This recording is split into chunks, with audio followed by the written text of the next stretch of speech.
ایران نے جنگ میں میزائل صلاحیتوں کا ایک بڑا حصہ تاحال استعمال نہ کرنے کا دعویٰ کر دیا۔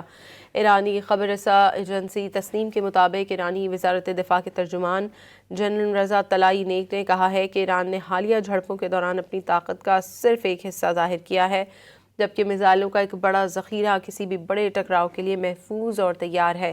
ترجمان نے مزید دعویٰ کیا کہ جنگ بندی کے آغاز تک ایرانی مسلح افواج نے مقبوضہ علاقوں کی فضائی حدود پر اپنا کنٹرول برقرار رکھا۔ ان کے بقول ایرانی دفاعی نظام اور ٹیکنالوجی نے حریف کی فضائی برتری کے دعووں کو ناکام بنا دیا ہے۔ ایران نے جنگ میں میزائل صلاحیتوں کا ایک بڑا حصہ تاحال استعمال نہ کرنے کا دعویٰ کر دیا۔ ایرانی خبر رساں ایجنسی تسنیم کے مطابق ایرانی وزارت دفاع کے ترجمان جنرل رضا طلائعی نیک نے کہا ہے کہ ایران نے حالیہ جھڑپوں کے دوران اپنی طاقت کا صرف ایک حصہ ظاہر کیا ہے، جبکہ میزائلوں کا ایک بڑا ذخیرہ کسی بھی بڑے ٹکراؤ کے لیے محفوظ اور تیار ہے۔ ترجمان نے مزید دعویٰ کیا کہ جنگ بندی کے آغاز تک ایرانی مسلح افواج نے مقبوضہ علاقوں کی فضائی حدود پر اپنا کنٹرول برقرار رکھا۔ ان کے بقول ایرانی دفاعی نظام اور ٹیکنالوجی نے حریف کی فضائی برتری کے دعووں کو ناکام بنا دیا ہے۔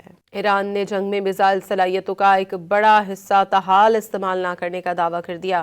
ایرانی خبر رساں ایجنسی تسنیم کے مطابق ایرانی وزارت دفاع کے ترجمان جنرل رضا طلائعی نیک نے کہا ہے کہ ایران نے حالیہ جھڑپوں کے دوران اپنی طاقت کا صرف ایک حصہ ظاہر کیا ہے، جبکہ میزائلوں کا ایک بڑا ذخیرہ کسی بھی بڑے ٹکراؤ کے لیے محفوظ اور تیار ہے۔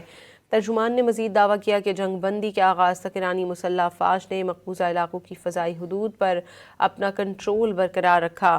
ان کے بقول ایرانی دفاعی نظام اور ٹیکنالوجی نے حریف کی فضائی برتری کے دعووں کو ناکام بنا دیا ہے۔